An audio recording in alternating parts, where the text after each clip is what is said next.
This is Ministers Joe and Josh Discuss, and we are in Genesis 32. We'll talk about family dynamics today. We're going to talk about a wrestling match today. We're going to talk about the way in which Jacob tries to bribe his brother so as not to get himself killed on his way home. There's a lot in here, right? Mm-hmm. Yeah, there's wanted posters everywhere. He's going into the territory. Very interesting verse right here at the beginning. Tells us that Jacob went on his way. So we ended last week with Laban, kissing his grandchildren and leaving, and they have made this covenant where they said, don't come back. More or less, Laban says, don't come back. We've had it with you guys coming up here to find wives. You're not going to find any more wives up here. Okay, this is the dividing line. You stay on your side, we'll stay on our side because we're through with this. So that's more or less the covenant that they make. And then Jacob goes on his way, and it's very interesting, isn't it? I mean, I'm going to actually show this verse. We're not going to read the whole thing, but I'll show this verse. Mm-hmm. Angels of God met him. You see that? And when Jacob saw them, he said, this is God's camp. So he called the place Mahanaim, which I think just means encampment. Yeah, it means two camps. So two camps. Yeah, two camps, because it's a dual in form. So it's the word for camp, but it's dual. So he must mean that it's his camp and God's camp at the same time. But it's interesting the angels of God meet him. To go back to the map that we were looking at, you remember, so he's here at Mahanaim. Now this is part of Israel. There will be a tribal allotment out here, but not usually what we think of as Israel. But they meet him here. And the other place was here, and Bethel was the other place that he saw angels.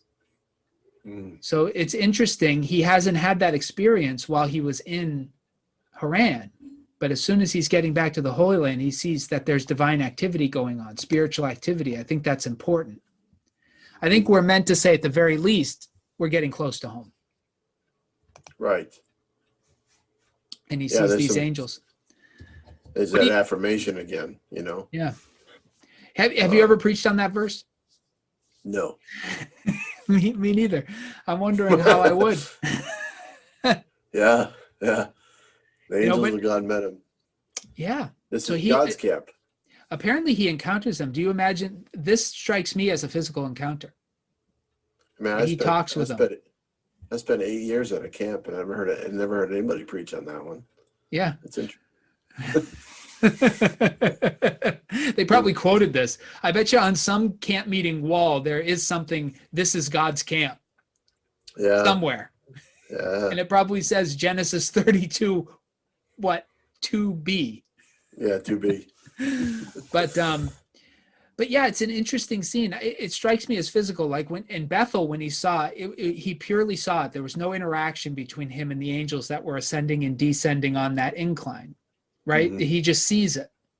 But here it looks to me like the implication is that there's interaction. Yeah. Well, it says, I mean, I don't know how much time you can dwell on the word met, but right. The angels, God met him. So it's like they were camped out waiting for him to come back. Yeah. Yeah, the word means to meet or to encounter, to reach. So it seems to me they came out to greet him. That's how I would read it. So that must have been quite incredible. I wish there was a little bit more detail there. I do too. Like, this is the thing with Genesis. Some of the most interesting comments, they're like Christmas. They just go right by.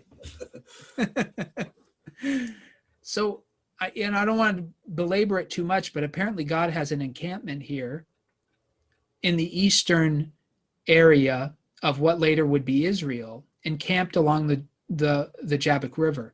So later when Jacob meets the angel and wrestles with him, we have to remember this verse. He may have been someone he had already seen. They may not be strangers. So I remember when I taught this to the kids, I didn't do the whole context. And we did this, I think we did it at New Beginnings. And then again, I think we've also done it at Christ Community Church. But at New Beginnings, I had the kids act this scene out. We read it. And then I said, how do you think it looked? And I can still remember the kid who did it. But imagine that the angel ambushed Jacob running out of the bushes. And so he was hiding and he ran out of the bushes and went, ah! Jacob's just defending himself. But the truth is, he's already run into this camp of angels at the Jabbok River. So we'll have to think about that when we think about the wrestling match when we get there. Yeah, well, again, let's not pass up on the word too. Angel word. Angels mean messengers. So right. There must have been a message to be told. That's it. It wouldn't be called angels if they didn't have a message. So wouldn't you like to know what they said to him? My sense is, so here's the irony of the verse. I will show this just to show there's a linguistic connection here that might be somewhat easy to miss in English. So it says, Jacob went on his way in the angels of God. And as you said, this is the word malak or malak, which means messenger, met him. So they say something to him. We don't know what it is. And when he saw them, he said, this is God's camp. He realizes that this is an outpost, a spiritual outpost. So he called that place Mahanaim. Then Jacob sends messengers. This is the same word in Hebrew as we see here. Same word, malach. And so the messengers of God meet Jacob, and Jacob sends messengers to his brother Esau. Now, how in the world did Jacob know where Esau was? That has to be what the messengers were telling him. Yeah, right. Right? Either beware or this is where he is. Yeah. So once again, Jacob makes a plan on how he's going to placate Esau, but it seems to me he's acting on information given to him. That's how it reads to me. I don't know how it reads to you. Well, it sounds awful familiar to how he explained the situation with Laban. Yeah. So God came and told him, gave him this vision of the speckled animals, and told him, make this deal. The pieces of the wood and all that, and God's really going ahead of him, right? Yeah. Yeah, and it's not so obvious until you really think about it here. Yeah. I mean, people were, Jacob was shaking his boots. His brother's gonna get him. And there's no way to know where his brother's going to be. Like I said, Jacob is planning to enter, it looks like, pretty far north. Maybe far enough north that he doesn't expect to run into Esau right away. He may expect Esau to be a little further south where the family is. But funny enough, I think the angels tell him this, but either way, just so happens Esau's way up north. In fact, he's right where Jacob's going to cross. Is that where the land of Seir is? Can you find that on the map quick? Yeah, I'd have to do this from memory because I don't think it divides the land very well. But I think I think that's where we are here. Because he calls it the country of Edom, which is basically Esau's descendants, right? So if he's in Edom, like traditional Edom, we would be over. Let me show you. I'm not showing you the screen, am I? Not yet. I think Edom is over here. Interesting. I think traditional Edom. Here, while you're wrestling through that, I'll find a map of the allotments. We'll find out where Edom eventually becomes. But I'm guessing he has to cross. Well, he crosses the Jabbok. Maybe Esau is on this side of the. Either way, there's no way Jacob would have known where he was. Right. Yeah. Either way, he needed warning. But you're right. Maybe I'm going to find that map to find out where Edom is here. I'm pretty sure, though, Edom is right in this area on the eastern side. Okay. So this is like a strategic encounter, this camp here, because they're giving him some serious intel. Right. Where I mean, if you want to talk military language here, he's actually getting information, from the drones that are out there flying over to find out where his brother Esau is. Right. those messengers can do some pretty wild stuff. Yeah. To get that information. So otherwise Jacob has no idea. And that's, so he's coming into a place kind of blind, knowing that, his brother wants to kill him. So here's what I'll show you, Minister Joe. So a lot of this is from memory. I didn't really look this up. So these are the tribal allotments when they're eventually done. Now this is, obviously we're a long way from that right now. Mhm. But Reuben, so you see where he is in the tribal allotment of Gad. Eventually, that's where Jacob is right now. That's where the Jabbok River is. Reuben is here. Now beneath that are the three, and I can't remember how they're broken up. Moab, Ammon, and Edom are going to be down here. So it's still quite a distance. Yeah. But you are correct. I have a feeling the story is telling us that for some reason Esau is over here. That's my guess. Yeah, and Esau might be a little bit of nomadic too in his traveling, because it seemed like it kind of the spirit he had, at least the hunting aspect, would make me think that he was probably more likely to be on the move. Right. So so I just did a little research. Yeah. So I'm impressed. I like that name. I'm impressed with myself, Minister Joe, that I remembered this. That's good, man. Can I just say, so the land of Seir is about here. Okay. So it's quite a ways south. But it's this region down here where Edom was. So we're way north of that. Yeah. But still. So he's playing it safe. Yeah. Jacob's playing it safe crossing up there. Yeah. We'll get through the story and see if we can figure out exactly what his game is. So so that's where the country of Edom is, along the Dead Sea down in the south. But we're a ways north of that, and that's not where Jacob is going to cross. That is the land that Abraham's servant crossed through to get back to Abraham. But Jacob is going to cross way up north, maybe to avoid Esau. Yeah, it seems like the plan. But I like that name, Mahanaim, he says how you said Mahanaim. Mahanaim. Mahanaim. Yeah, you said it good. Yeah. I like that name. It's actually a guttural, so it doesn't sound quite as nice in the actual Hebrew. Mahanaim. It's a chet, just like in chesed. But anyway, it's from the Hebrew word for camp. Yeah, so Jacob sent messengers to his brother in the land of Seir. So we've been talking this through. We've now figured out where that is. So he's sending them south. He's not. So it's good that we did this little search. He's sending them down to Esau, but that's not where he plans on entering the Holy Land. He's going to avoid Esau's territory by crossing where he is. That's why he went this way. It has to be. He's crossing into Shechem, and then he's going to go south. And Edom blocks him from going the other way, which is where I expected he would go. So we've got our answer now.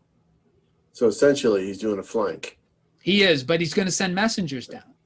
Yeah, he does want Esau to know he's in the land, but maybe it's the angels that tipped him off that he should do that.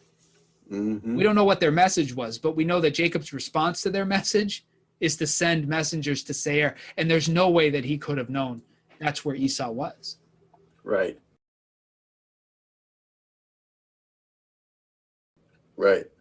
Yeah, and the messengers come back with an interesting yeah, why don't you lead us into that? Yeah, so it says he sent his messengers before him to his brother Esau in the land of Seir, in the country of Edom, instructing them, thus say the Lord, say to my lord Esau, thus you say to I read it again, I'm sorry.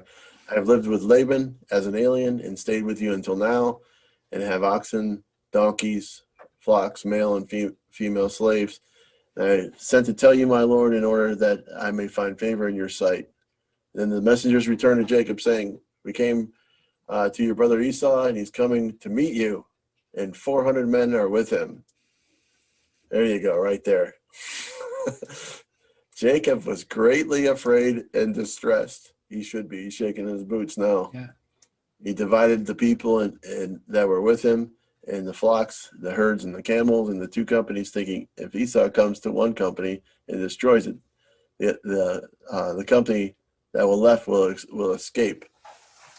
Yeah, I think that's probably enough to talk about right there. That sounds like strategy. I think you got it. And here so this other map is a little bit better for us. No, I'll stick with this one. So he's up here at Mahanaim. Mm-hmm. He sends the messengers down somewhere down south here. Esau gets the message, and he comes up. Yeah. With 400 men, he's on his way. So that's where we are. And Jacob in the distance can see the dust in the air. This is not going to be good. Why is he Not bringing good. 400 men? Yeah, he's yeah. So Jacob, his strategy is to divide his wealth into two. What do you think about this?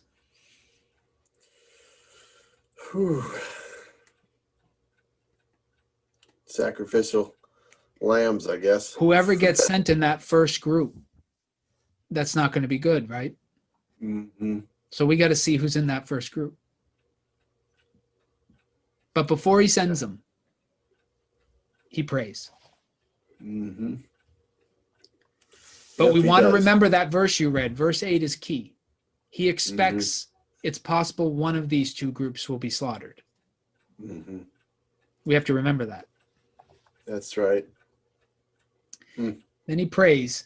He says, God of my father Abraham, God of my father Isaac, Lord who said to me, return to your country and to your kindred, and I will do you good. So he's... Yeah, he's reminding him. This was your idea, right? Hey, you said. You told me to leave. Yep. Now, I like this way of praying of the patriarchs, and I think it's consistent really through the scriptures, and I think we've lost what it means to really interact with God like he's a real person. Mm-hmm. Jacob's not being disrespectful here. He's being covenantal. He's reminding God of his promises. You said that I should come back and you would do me good. Now Esau is coming with 400 men.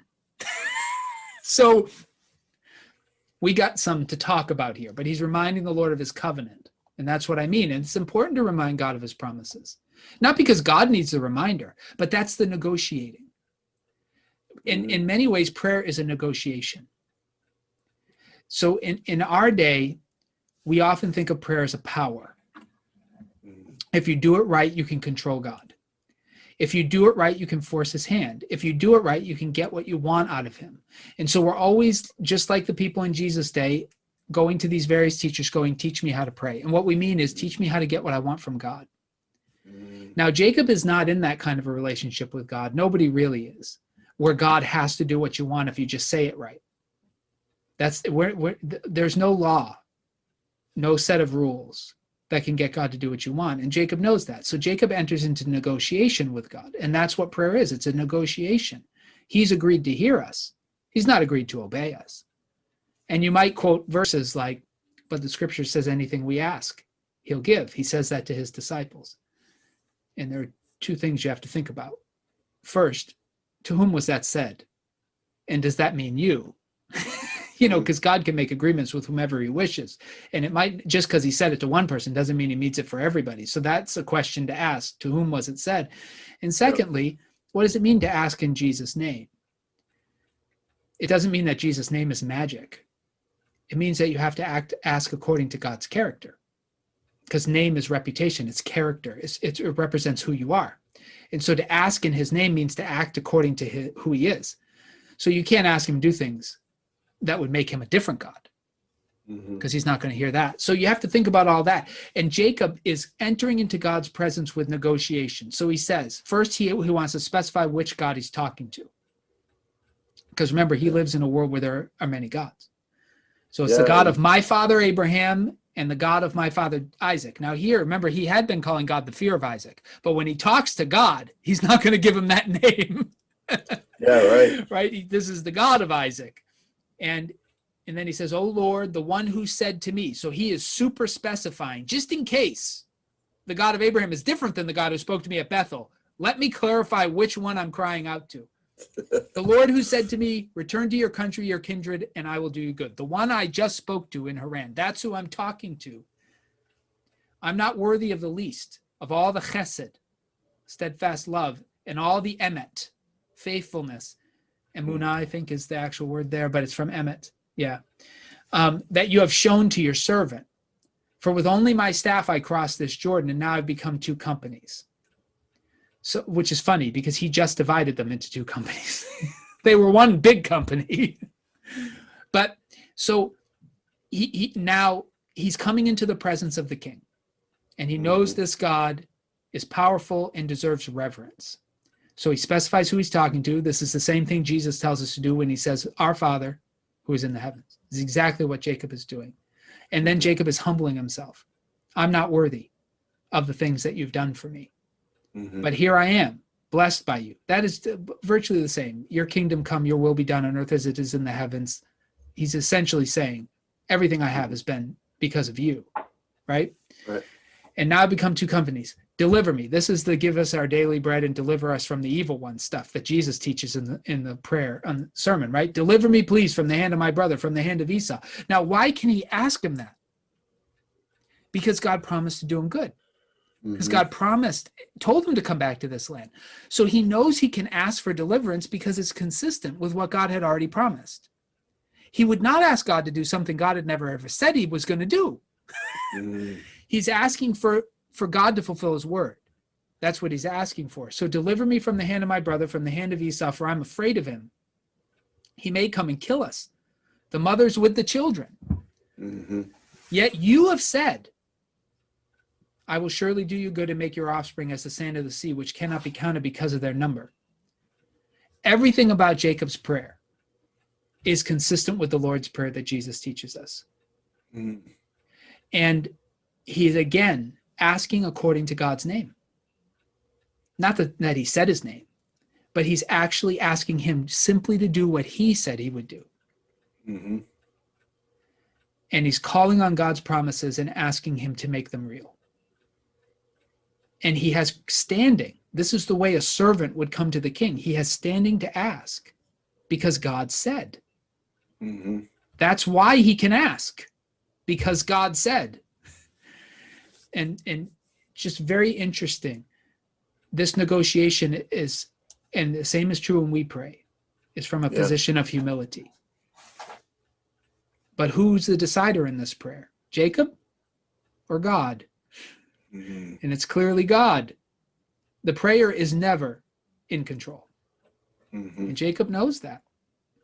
And he presents it that way. So I'll let you talk about it too, but I get hopped up on prayer because I find that Jesus is consistent with all the examples of prayer in the Bible, and yet what I hear taught in most churches is totally against that.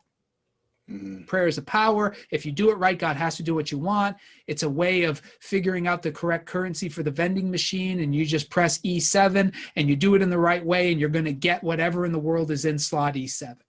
And that's not prayer in the Bible, and we have a good example of it here. Yeah, certainly true. Yeah, and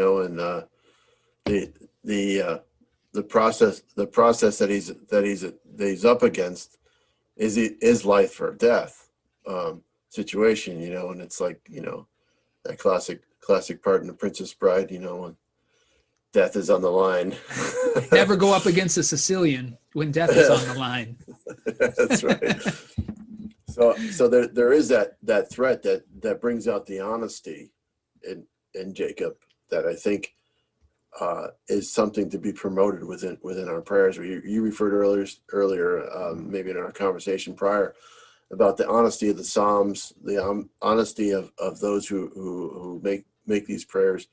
Hopefully that most of us, or our listeners, are not facing death when we have to become blatantly honest with God. Right. And so this is a good process for us to see Jacob go through in his prayer, because the realization that he's really at the end of his hoarded resources, should we say, as the hymn song goes. But the realization that when we do pray, we should be honest with God, and I think in Jacob's prayer of reminding God of what he promised, he's actually reminding himself of what God said. And often at times when we pray, we should do that as well. Yeah, and I agree with you. When we recall the promises of God, it is partially for us.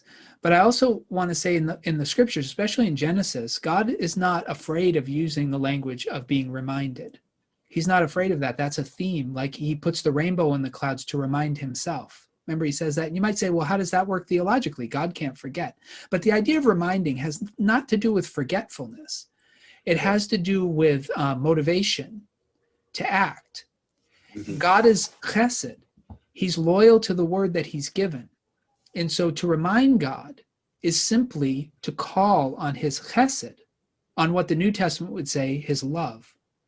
Mm. But what Jacob evidences, and this is true in all the best prayers in the scriptures, is that he's not calling God to do something spontaneous or something unprecedented or something that's never been seen before. When he prays and asks God for something, it's according to God's promises. So he's asking for chesed, faithfulness, not for miracles. And that's the difference between a good prayer and a wicked prayer in the scriptures. Because like when the people are coming after Jesus, he's frustrated with some of them who pursue him. And he says, you're just coming for the food. So they're not coming for God and who he is. They're coming for what they can get out of him. Mm-hmm. And that's a different way of praying. And many people today will use Jesus' teachings on prayer to pray in very un-Christ-like ways, to pray their will to be done. But when Jesus teaches us to pray, when he prays himself, even when Jacob prays, Jacob is more or less saying, thy will be done. He's saying, you're the one who told me to come here. You're the one who told me that you were going to multiply my children. And now I'm facing death. So your will be done. That's what he's saying. Yet certainly if I understood what you said to me before, this could not possibly be your will. So your will be done. That's essentially what he's doing. But many people pray asking for their own will to be done. And they think Jesus has given them some sort of a rubber stamp that they can get whatever they want as long as they ask in his name. And so prayer becomes a way to get their will done. Mm-hmm. But the only way we can get our will done in the scriptures is if our will aligns with his will. Mm-hmm. And of course, Jacob wants to survive. Right. And fortunately for him, God promised him he would. So the alignment of his will and God's will are pretty close here. But he's wanting to make sure God remembers. Yeah. And that's okay. He is reminding himself, but I don't want to go to that thought process that prayer changes us, it doesn't change God. I'm deeply opposed to not that there's some truth in that statement, I'm sure, but I don't like the spirit in which it is often uttered, where prayer has no influence at all. God seems to allow it to have influence. And so to say Jacob is reminding him is to say the rainbow reminds him, is to say that Jesus reminds him, is to say that the blood on the doorframe reminds the angel not to kill those people. Like that theme of remembering it messes with us theologically because it makes us think God forgets, but we need to set that aside. It has a different theological importance, and it's important to say that we need to remind God, not because he's forgetful, but because that's how you pray. You can only pray according to what God has said he will do. So you pray according to his chesed, according to his love, and that means you remind him of what he said. And you'll see that in the Psalms constantly. Yeah. Even those graphic, difficult Psalms like Psalm 109, where David asks for this guy's family to be cut off and for none of his children to have children and terrible things for him. And you think, how can a godly person pray for that? Well, all David is doing is going back to the law of Moses and reading the curses that are supposed to come on those who break the covenant. And he's saying, God, this person has broken your covenant. This is what you said you would do, so you should do it. Mm-hmm. It's the same kind of prayer. David's not asking for things to happen to this guy that God didn't already say he would do. Mm-hmm. He's just asking God to do what he said. And prayer is fundamentally about reminding God. Yeah. And not because he forgets. You have to be more theologically sophisticated than that, right? Yeah, I definitely agree with you on that. Because there are some people who there used to be a song by a group called White Heart, they used to sing a song called Power Tools, and how people begin to think that these disciplines or these teachings in the scriptures are power tools in the hands of the people to do whatever they want, to wield it any way they want. And the whole idea is prayer is important, but oftentimes people are I think what you're trying to get at are misusing the can we say catchphrases, promises. They're trying to find formulas. You've said that before. Yeah. Right. Formulas that will guarantee an outcome. Yeah. And in reality, what I think he's reminding God of in this prayer is that we have a relationship. Yeah. We have something going on here, and your fellows met me over there, and I need some help. We got 400 people coming. They could slaughter all the animals I have and eat them for dinner, that kind of thing. But remember, what he mentioned specifically is the children and his wives, because God promised him offspring. So he focuses on God's promises to persuade. Oh yeah. Which says, surely I will surely do good and make your offspring as the sand of the sea, which cannot be counted of their number, or because of their number. Yeah, and before he says that, this is what he says: "For I'm afraid of him. He may come and kill us, the mothers with the children, like the means by which I will have offspring." Right. And you said that I was going to have offspring. So lots of them. It's an interesting prayer, and you might say he's manipulating, but he's not, because God set these terms. He's simply going back to the covenant agreement he has with God, and he is asking God to be faithful to the covenant. Now, God's going to have that conversation with Jacob too. He's going to want Jacob to be faithful to the covenant as well.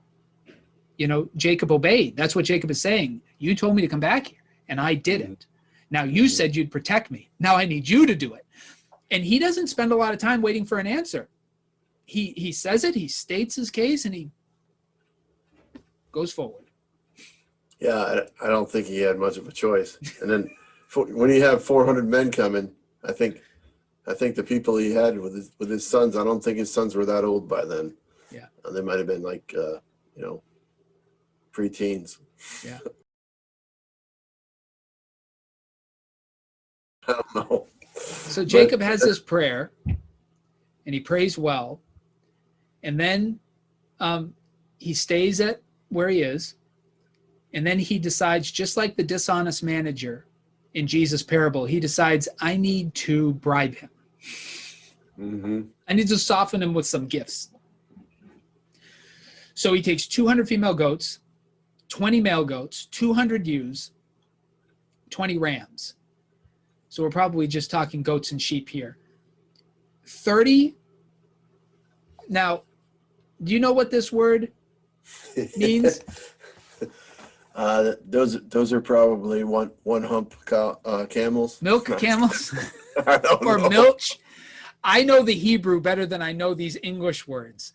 So the Hebrew word is yanak, and it indicates one who is still not weaned.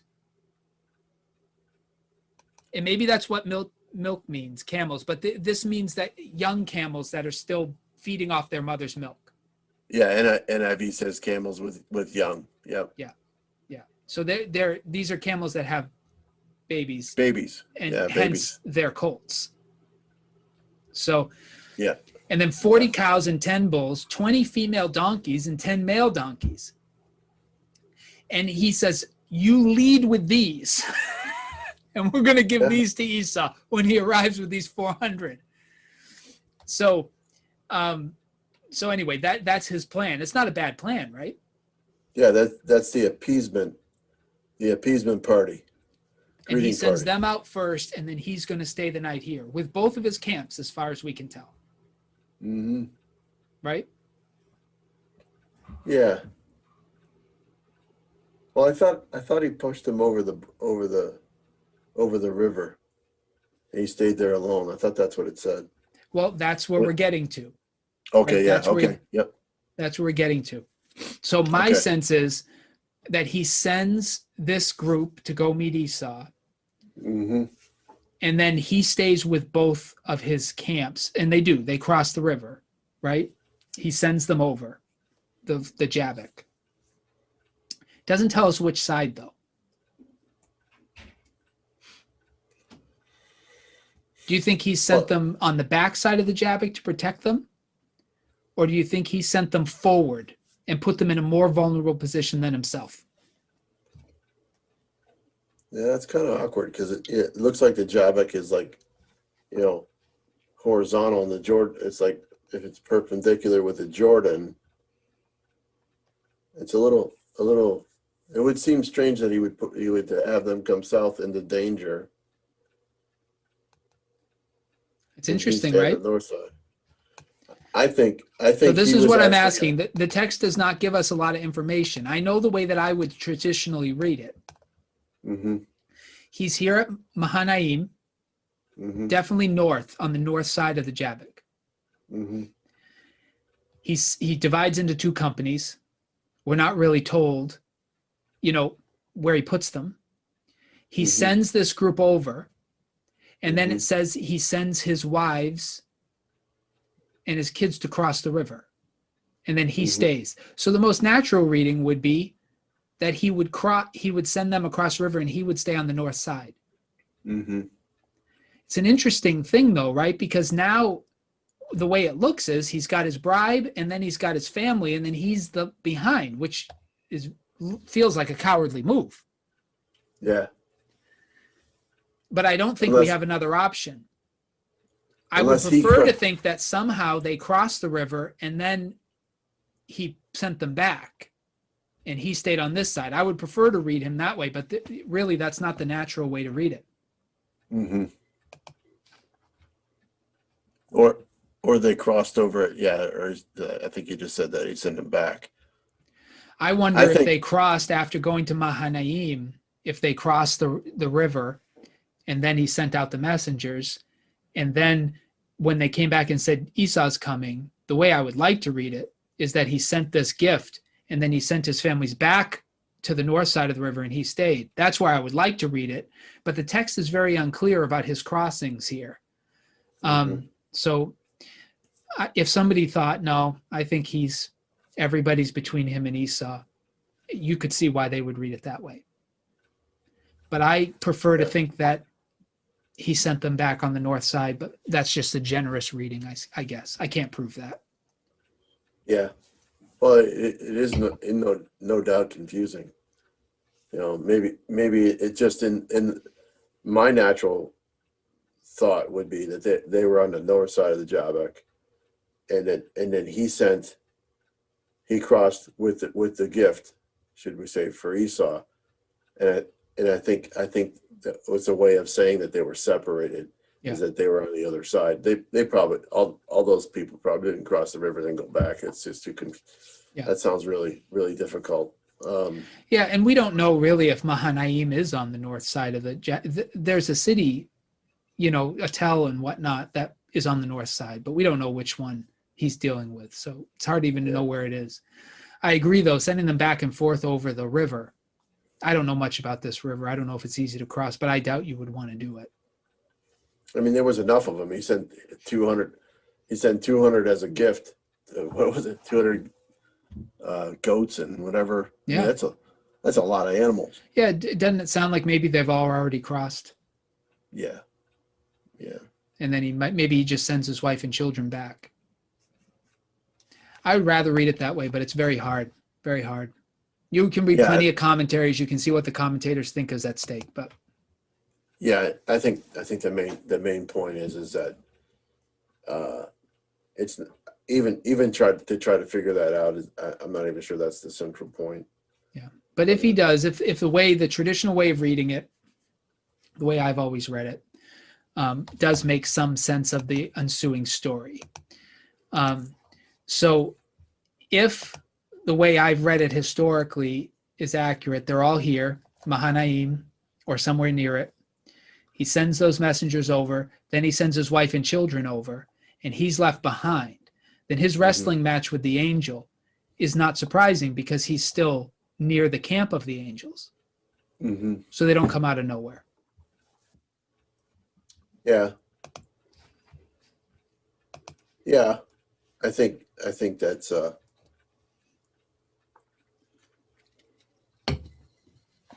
in fact, and maybe this is the way we should read it. We're thinking in real time here, right?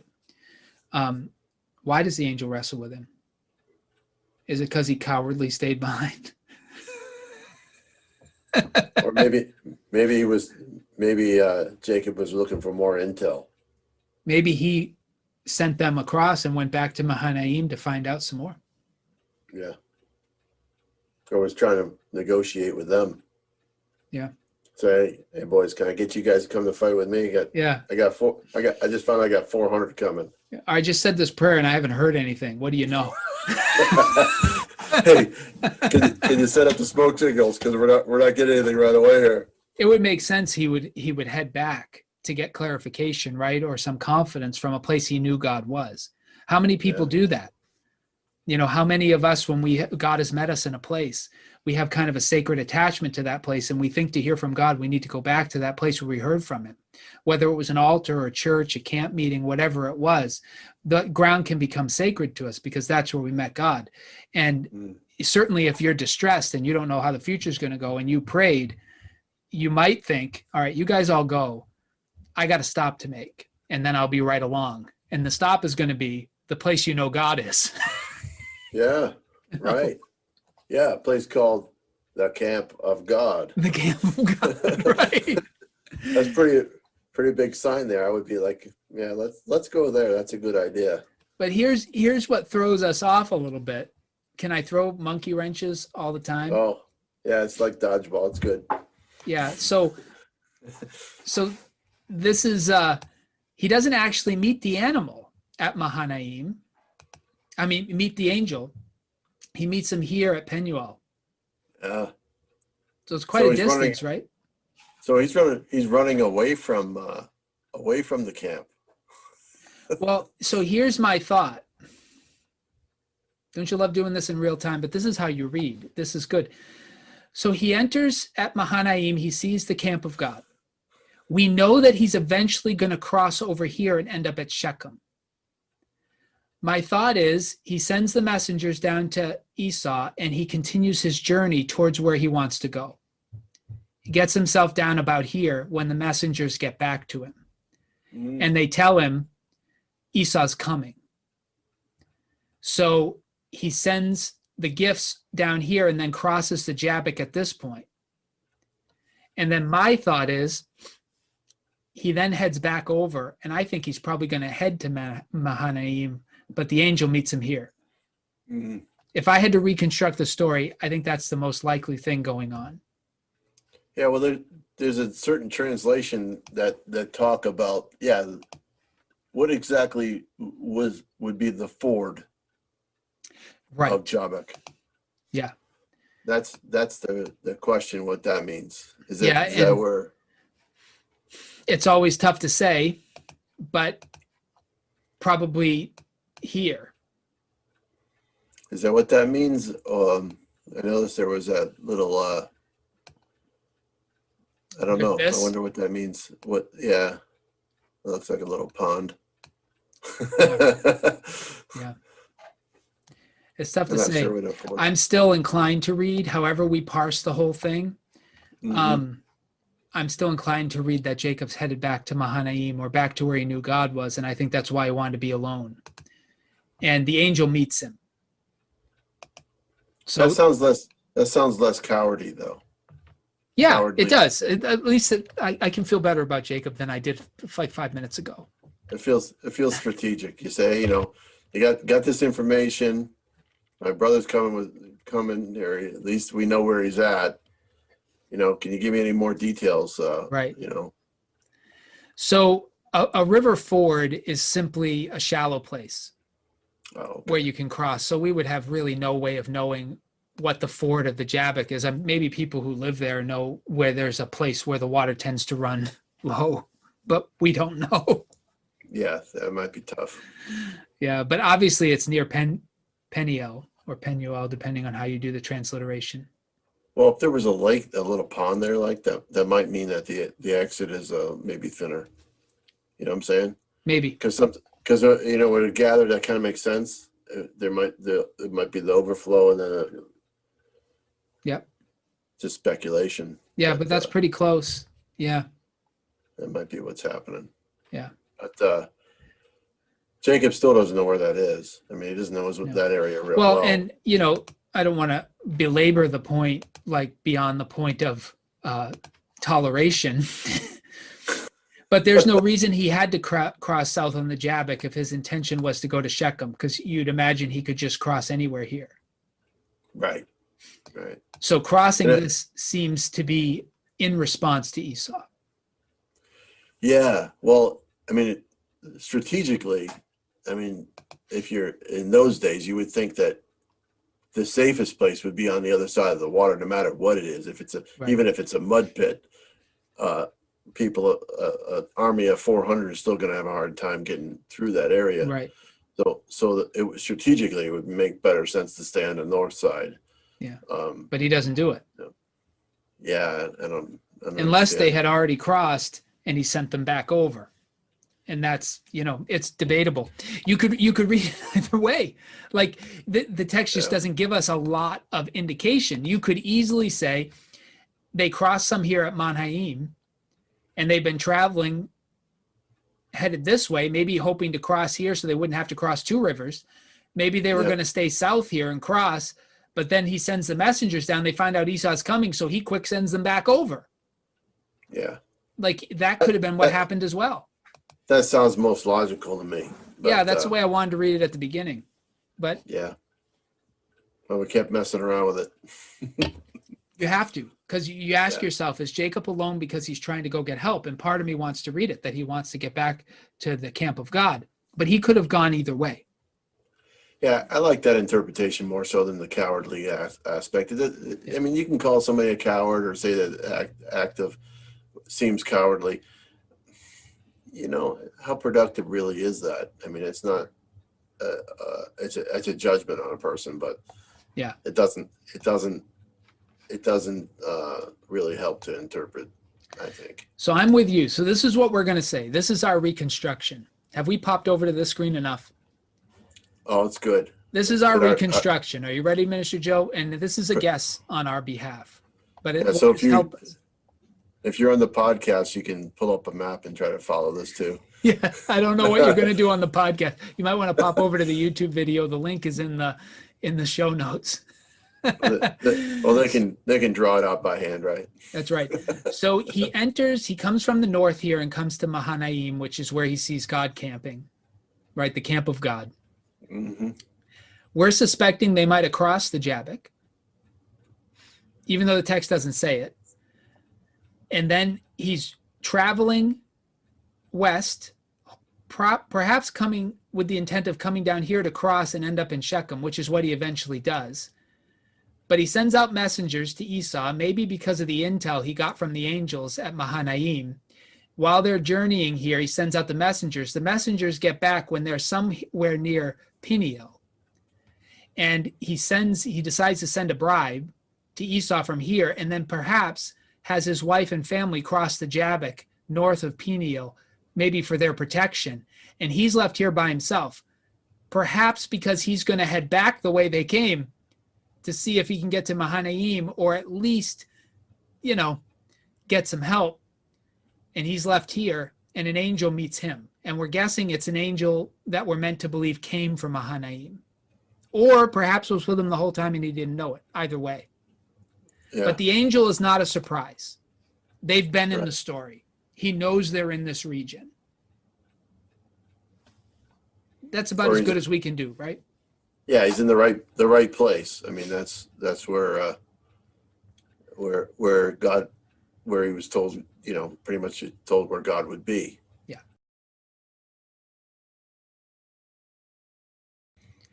So let's read this story, this part, because this is the important part. Oh, yeah. So he got his 2 wives, his 2 maids, his 11 children, crossed the ford of the Jabbok. He took them and sent them across the stream, and likewise everything he had. We're thinking that might have been sending them north. Jacob was left alone, and a man wrestled with him until daybreak. When the man saw that he did not prevail against Jacob, he struck him on the hip socket, and Jacob's hip was put out of joint as he wrestled with him. Then he said, "Let me go, for the day is breaking." But Jacob said, "I'll not let you go unless you bless me." So he said to him, "What is your name?" And he said, "Jacob." Then the man said, "You shall no longer be called Jacob, but Israel, for you have striven with God and with humans and have prevailed." Then Jacob asked him, "Please tell me your name." But he said, "Why is it that you ask my name?" And there he blessed him. So Jacob called the place Peniel, saying, "For I have seen God face to face, and yet my life is preserved." The sun rose upon him as he passed Penuel, limping because of his hip. Therefore, to this day, the Israelites do not eat the thigh muscle that's on the hip socket, because he struck Jacob on the hip socket at the thigh muscle. Ouch. Interesting story, right? Yeah. So you had mentioned before we started recording that you were interested in the fact that the man does not prevail against Jacob. Mm-hmm. Now, the text is pretty consistent here that Jacob wrestles with a man. The Hebrew here is ish, which is man. Mm-hmm. And it's clearly physical man that he's wrestling with. So we don't even know if Jacob knows that this is an angel at first. Mm-hmm. So that's the first, right? So we can hyphenate that, call him a man angel. So it's a messenger from God. It was a man. We know later he's going to prove to be an angel, probably from Mahanaim. Mm-hmm. But at this point, I'm not even sure Jacob knows who he's wrestling with or why he's wrestling with him. We're not even told what in the world happens. So a lot of historians, especially those who study Near Eastern parallels, have made a big deal of this story because there are a lot of stories about fights at rivers, river gods protecting the river, not letting people cross, that sort of thing. And so you even have some in Europe, some Grimm's fairy tales and things like trolls guard the bridge, and you have to pay the trolls or whatever. And there are those stories in the ancient Near East too. So this man is presented for one reason or another as the guardian of the fords of the Jabbok. That seems to be what he's doing there. Now he's going to turn out to be spiritual, that his place here is by God. And that's not surprising. I mean, the camp of God with the angels encamped is not that far away. This guy is like a lookout. He's like a guardian at the most likely place you can cross the river. Sure. Jacob fights with him. Well, of course, Jacob's using his cross. He's crossing at the place this guy controls. That's at least what the Near Eastern parallels show. So he's fighting with this guy, maybe because because Jacob crossed here without permission. Like, we don't even know. But Jacob seems to take the fight as natural course of things. Like, he never have any dialogue with Jacob. Like, why are we fighting? Who are you? Like, he seems to know. Yeah, well, he just sent his wife and kids over. So he's got to pay the toll. I guess that's what we're saying, right? So they're fighting over what it cost? We don't know. Or whether he should have crossed. Or whether or not he himself can cross. Right. So you get all that layered in here.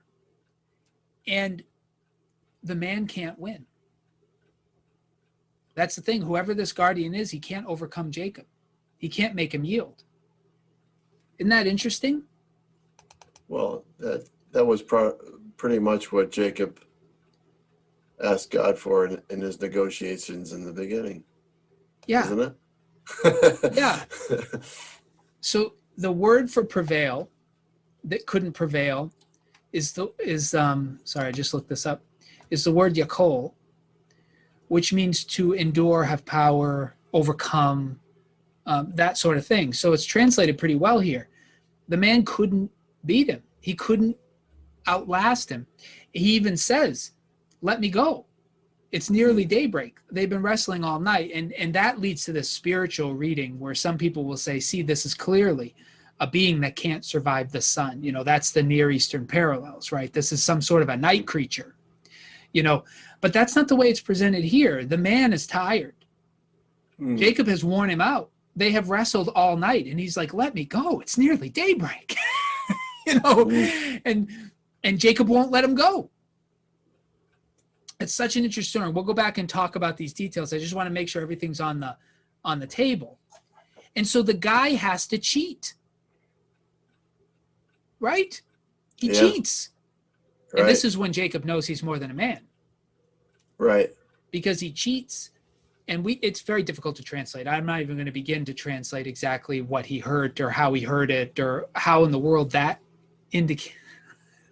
I've never eaten the joint at the hip that I'm aware of. And, you know, it's a very interesting tale from there. But the man cheats and injures Jacob. And Jacob still won't let him go. And Jacob now says, I'm not going to let you go till you bless me. I'm tending to read that as until you give me your blessing for crossing this river. You know, until I win this argument. Because I'm not going to have you go get some people, come and hunt me down. Right? So you're going to give me your blessing, and I'm not letting go until you do. And that's his sense here. And so the man says, well, what's your name? And he says, my name is Jacob. And then the man said, you shall no longer be called Jacob, but Israel, for you've striven with God and with humans and have prevailed. Now that is probably the moment, the hip thing probably helped, but that's probably the moment Jacob realizes, like, what? Who are you? And so then Jacob says, tell me your name. Because Jacob doesn't realize who he's dealing with, I don't think, until that moment. And the guy says, why do you ask my name? Right? It's very cheeky. And he blesses him. He gives him his leave to cross the river. And Jacob calls the place Peniel because Jacob believes he just saw God.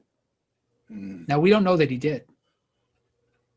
I think the history of the scriptures will say it was, in fact, an angel of God. But Jacob thinks he saw God. Based on the blessing. You've striven with God and with men. And you have overcome. And he limps from that day on, right? It's a very interesting story. Yeah. Let's make sense. When you were talking about the wrestling aspect, I like to think about it as just modern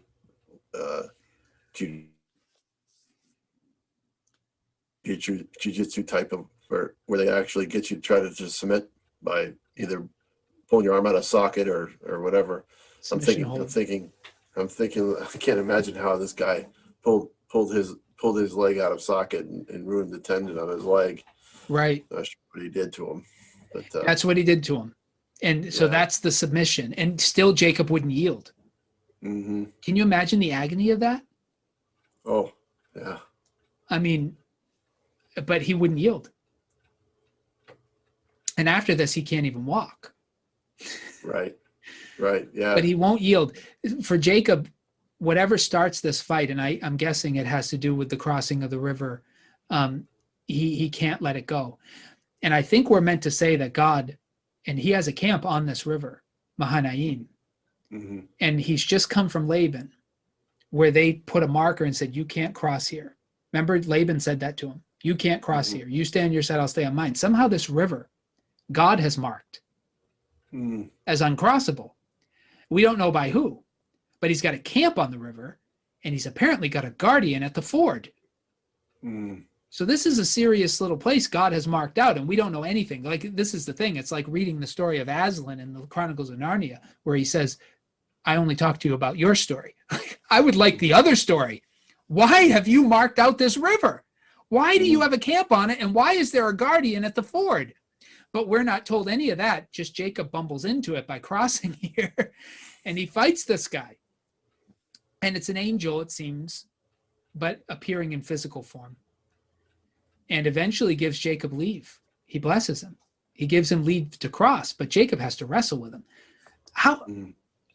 And this defines Jacob. His name is changed here to Israel, which it's very hard for me to figure out how this works in the Hebrew, but traditionally that should be translated God fighter. Okay. I can't quite trace the Hebrew. People have told me that, and I studied it, and I don't know.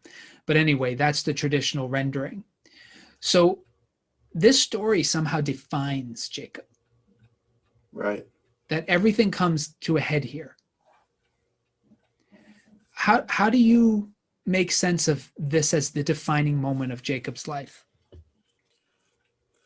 Well, one of the first thoughts that came to my mind is this man wrestling with Jacob might have been to prevent him from crossing the river, to not confronting his brother. That was the first thing I thought of. But the other aspect of realizing, and we know from reading more and further down, that the name Israel becomes the nation's name, and in its basic rudimentary historical legacy, should we say, is that very thing of struggling with God constantly. Absolutely. Constantly. About where God's boundaries are. Do you get it? Yeah. Like they fight against God's boundaries, as we do too. We want to cross without his permission, or without in advance asking his permission to cross the boundaries he's set. For one reason or another in this story, God has marked out this river as belonging to him. He has a camp on it, and he has a guardian at the ford. And Jacob crosses it without permission, and he has to fight with this angel over this crossing. And that is the whole history of Israel, summed up in one story.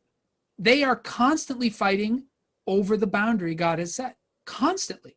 The Jabbok becomes the law of Moses. Yeah. The Jabbok becomes the law of Jesus. It seems like everyone who follows God ends up wrestling with him at the Jabbok River. And it's so significant because what you just said, that's it.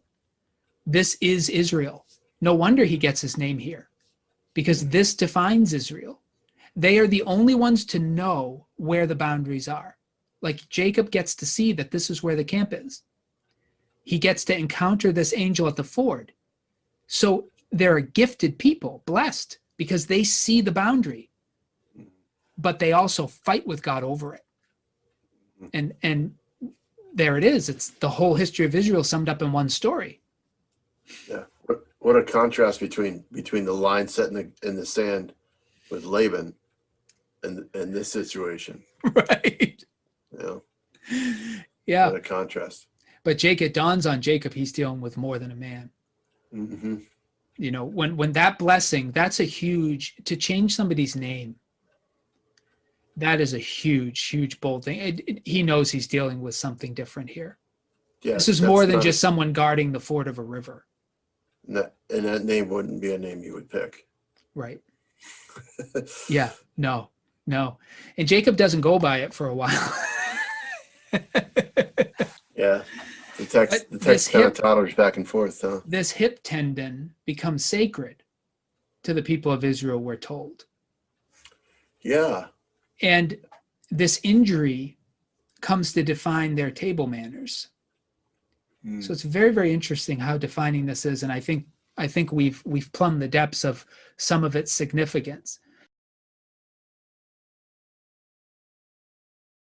And then Jacob goes on, and he sees Esau coming, which indicates to me that we were correct. He stayed on the south side of that river. He sent his families above because he sees Jacob coming, right? And so he quickly divides them. If this is a ford, it's easy to cross. It's a shallow point. Yep.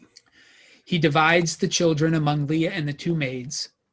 He puts the maids with their children in front. Yep.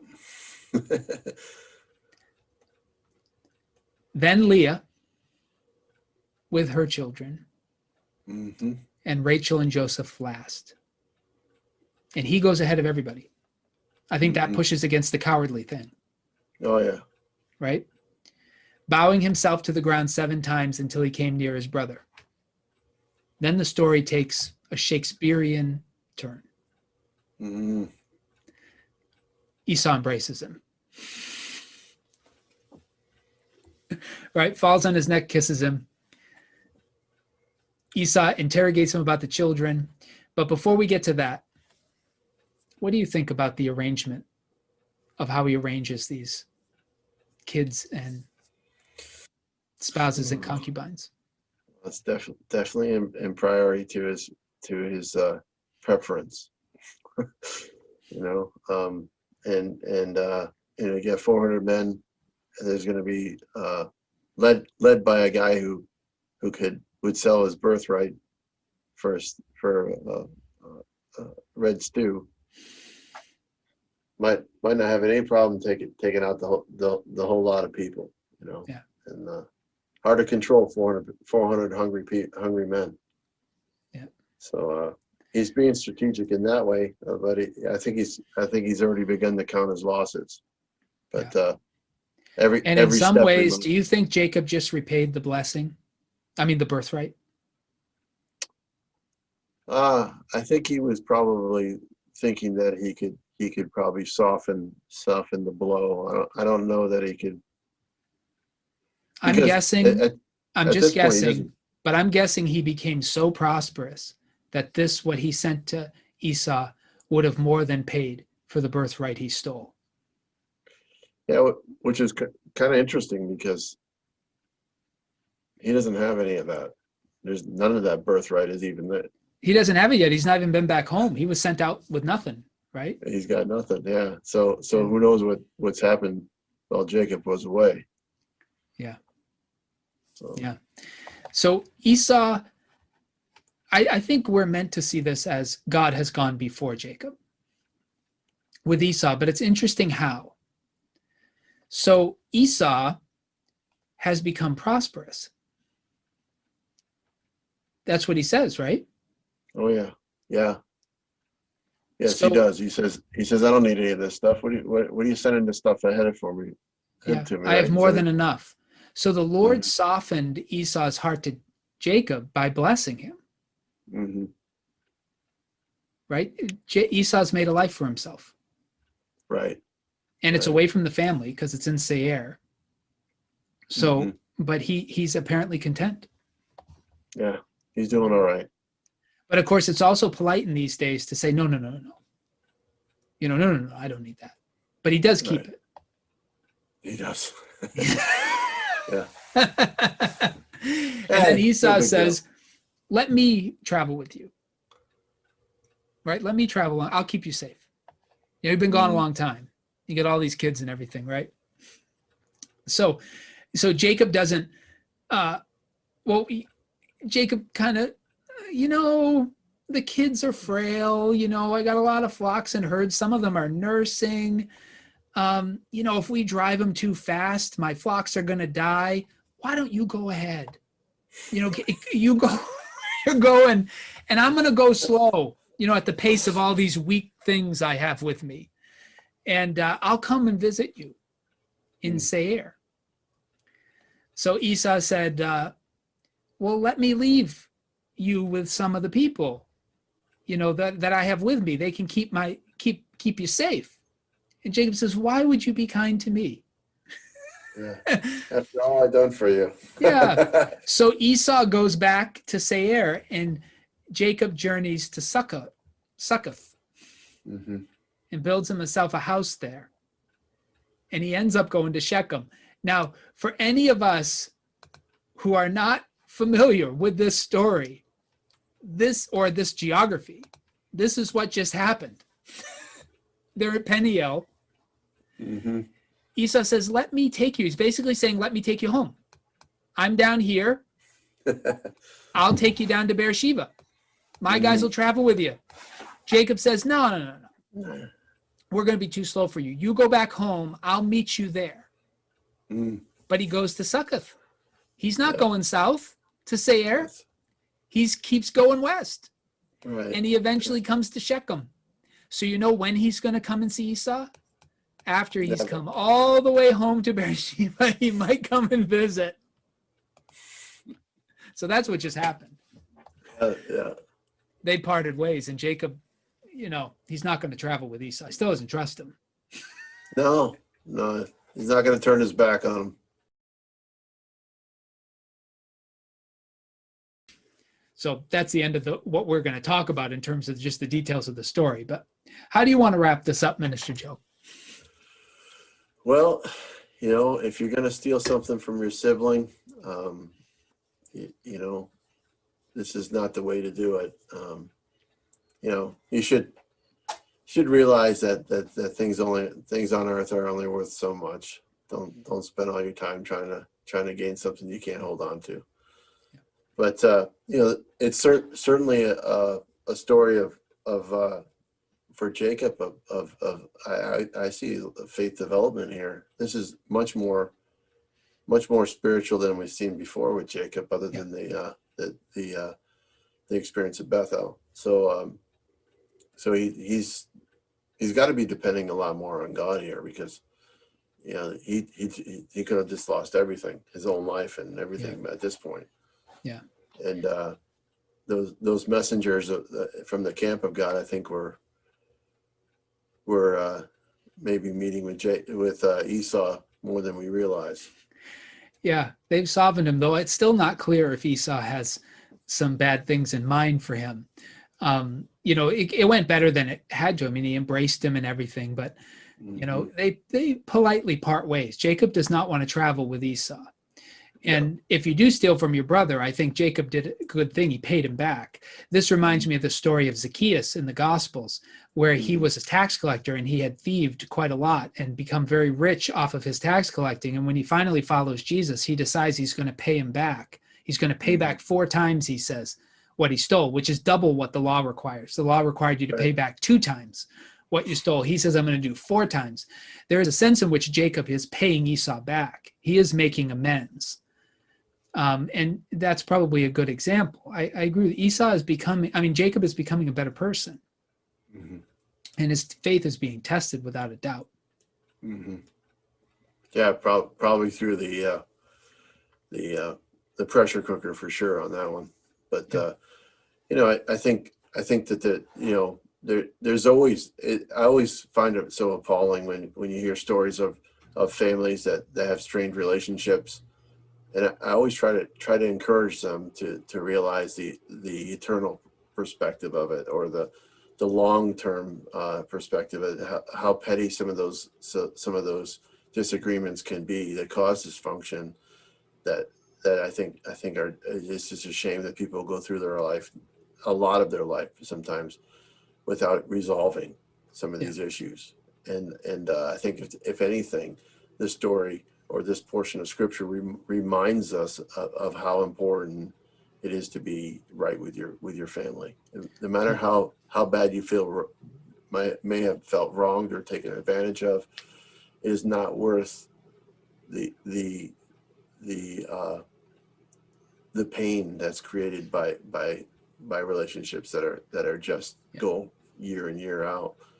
I know of people who won't talk to siblings or aunts or uncles or even parents because of strained relationships over small things, and often are wrongly interpreted.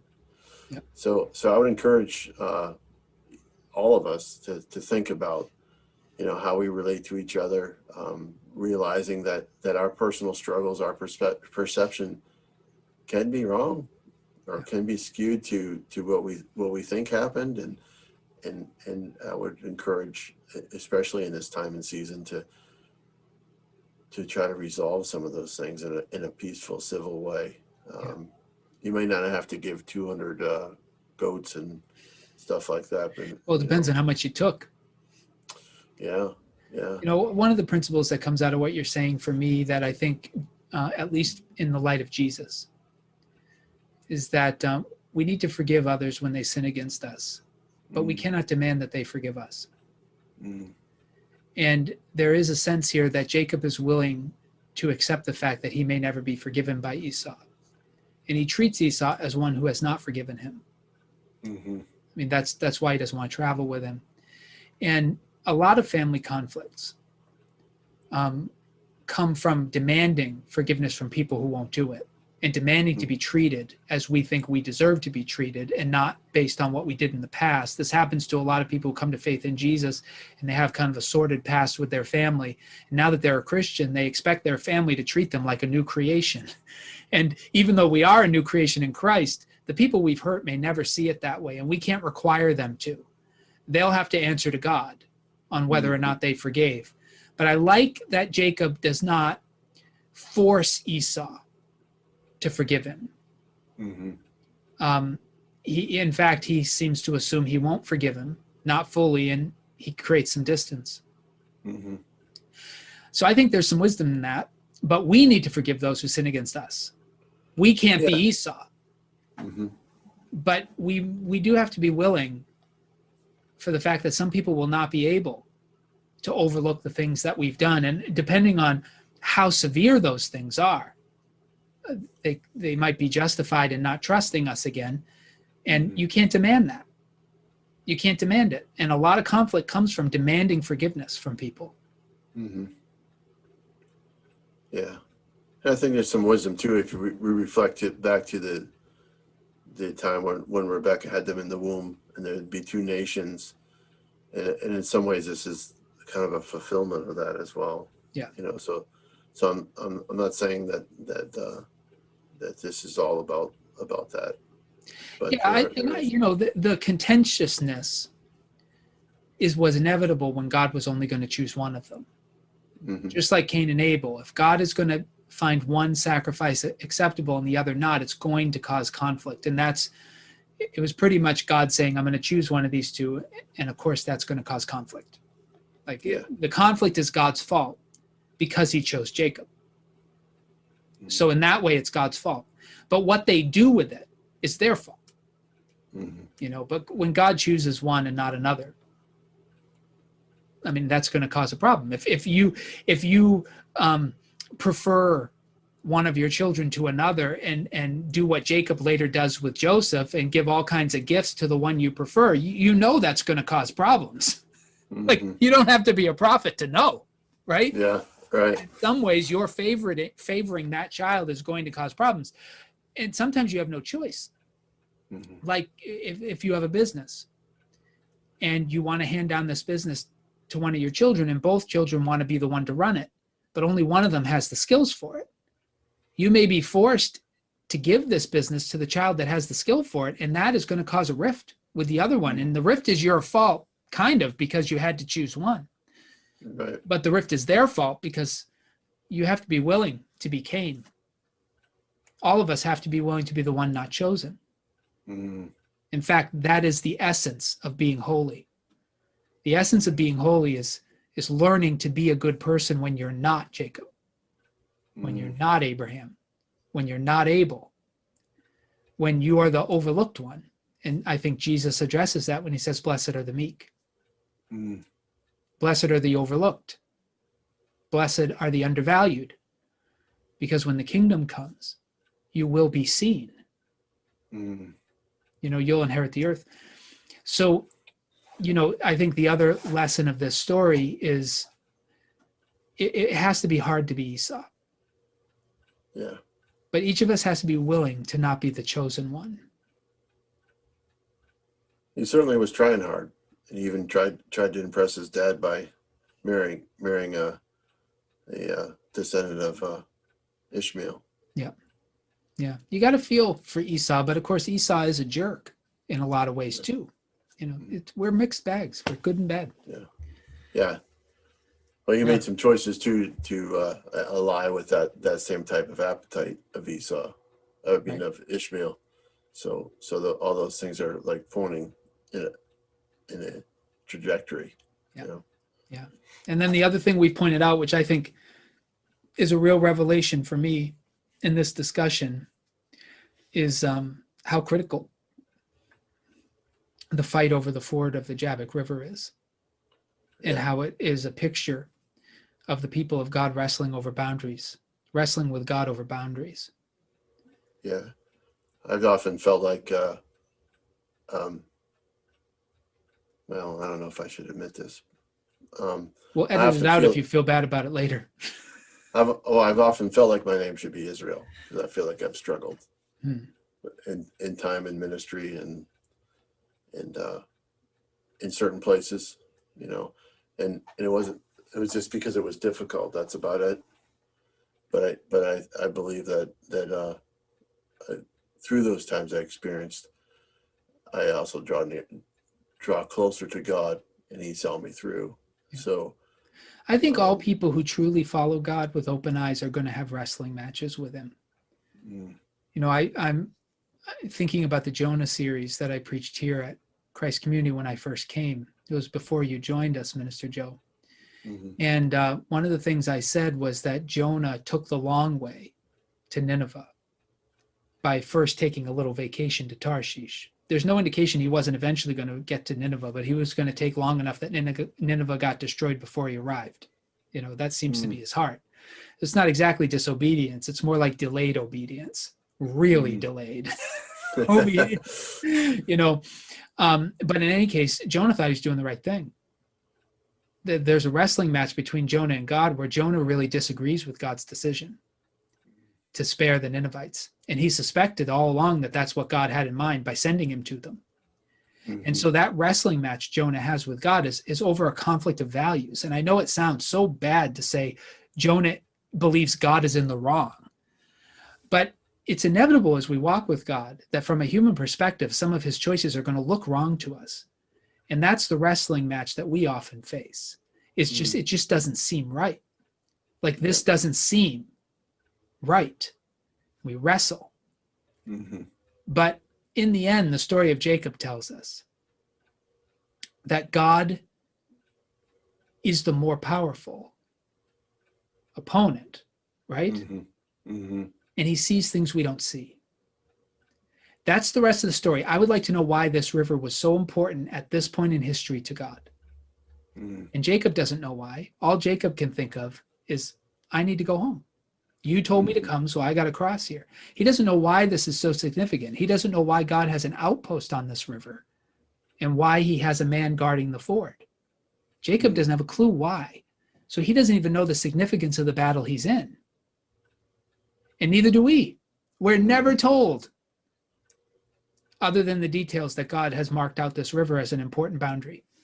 Yeah. And we have to remember that as well when we're wrestling with him. We don't really know everything we need to know. But from our perspective, he will sometimes appear wrong. And that's the wrestling match. Or at least maybe you don't even want to go so far. Some people are so pious. They won't, oh, no, I would never say God was wrong. But maybe you're like Tevye in Fiddler on the Roof. What do you have against my horse? right. You know, I mean, you're just questioning. Like, okay, my life is falling apart here and falling apart here, and this part's my fault, and that part maybe isn't, but my car, why did you have to break down my car? That's the wrestling match. Sometimes it's just questioning. It's not that we don't believe that God is good, but we're having a hard time seeing the goodness. And sometimes that's all it is.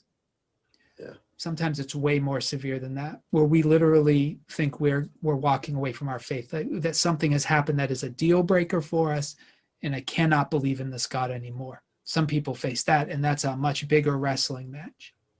True.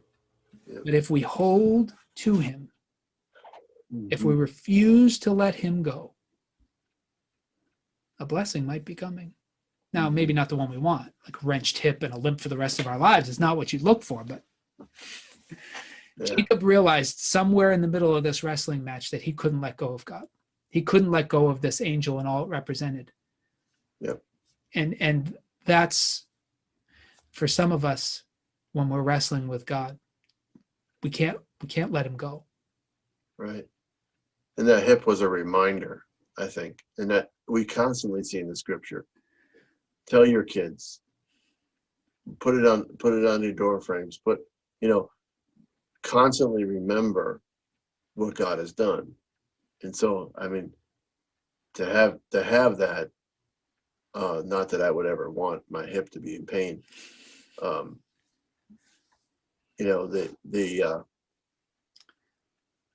that is a constant reminder every step you take. Well, isn't this the story of Paul? Yeah. When Yeah. God says to him, he meets him Flesh. in Damascus, why are you kicking against the goads? Here, Paul has had his Jabbok River moment. He's trying to push past the boundary God has set. He's trying to wipe out the church, and God has said, you can't do that. And he's trying to do it. And he runs square into the angel guarding the river Jabbok, right? He blinds him. But of course, this is Jesus.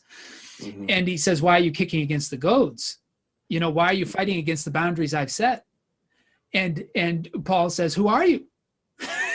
And that's what Jacob says. What's your name? Yeah. And that's exactly Right. what Paul says. What's your name? And he says, the angel didn't tell Jacob his name, but he says, I'm Jesus. What? Yeah. I didn't know I had come to that river. Yeah. And then Paul then says from that point on, he has a thorn in the flesh. Remember? Mm-hmm. And he prays for God to take it away, but the Lord won't. Sounds to me a lot like Jacob's limp. Mm-hmm. There's this story resonates over time. And we've probably had it too. And some of us come out of those confrontations with God not quite as we were when we went in. My Jabbok River was cancer. That was my Jabbok River. And we fought over. And I didn't come out the same either. I'm That's not the same. Nothing you would choose. No. That's the thing. The thing is, he had to cross the Jabbok. And sometimes you have to cross the river. That's right. That's right. And how do you get permission to cross? Well, Jacob wrestled with God. That's how he got permission to cross. Yeah. And then God blessed him. Yeah. And I still think he already had permission to cross and go south. I think when he got into trouble with that angel was when he sent them back north. That's what I think. Yeah, you're not going that way. Sorry. That's what I think. So, well, thank you, Minister Joe. This one was spirited. We had said, what did we say at the beginning of this before we started recording? This is pretty straightforward. I don't think this will take too long. Yeah, it's kind of a flatliner. Yeah, it's like the Muppet guys in the balcony. Yeah, over the last hour and a half or 2 hours, however long we've been recording, this might have become my favorite story so far. That's a good one. It is a good one. Well, you have final words for our folks? Well, I just want to wish you, I know that you already had Christmas by this time, but I just want to let you know that this encounter that Jacob had is the encounter that God wants us to have, not necessarily at the Jabbok River or touched on but a real conversation, a real encounter. And it doesn't necessarily have to look like this, but it's a relationship that's being developed here that is the real content of what it means to follow Jesus or to call Jesus Lord. And so I would encourage you. I know this is we won't talk again, or you'll see another one of these till after the new year. But if you set your plan that way, and look to develop that relationship with God, this all will become so much more meaningful than just whether or not you're crossing rivers or reading texts or trying to figure out words, or trying to understand this stuff. It's without a relationship with God. Yeah, it's just knowledge, and that's what was looked at in the garden when God wanted a relationship, right. A walking with, and so I would encourage you to begin to look at what we're talking about with those kinds of eyes. Yeah, and those are good words, and you'll find that sometimes it's easier. Maybe you became a Christian. Maybe you left a certain kind of behavior and you crossed a river in the right direction, the way God wanted you to, just like Jacob did with his family. He's crossing in the right direction, but then you see something and you face an obstacle, something that's coming, a danger that you didn't realize, and you want back on the other side of the river for protection's sake. That's when you end up fighting with God, right? You end up having the wrestling match when you're trying to head away from the danger. And maybe for some of you, COVID's been that. Mm-hmm. Maybe it's made you wonder if you needn't get on the other side of things again. Maybe you've been on the wrong side of things. Mm-hmm. And maybe it's been a wrestling match. My advice, and I think the example of Jacob, is don't let go of God till he blesses you. Mhm. till he tells you which way to go. Yeah. And blessing doesn't mean you're going to get more money. No. The exact job. It may mean you're going to get a hip that's going to hurt. But you might get a new name. Yes. A new name. Yeah. Well, bless you all. God bless you.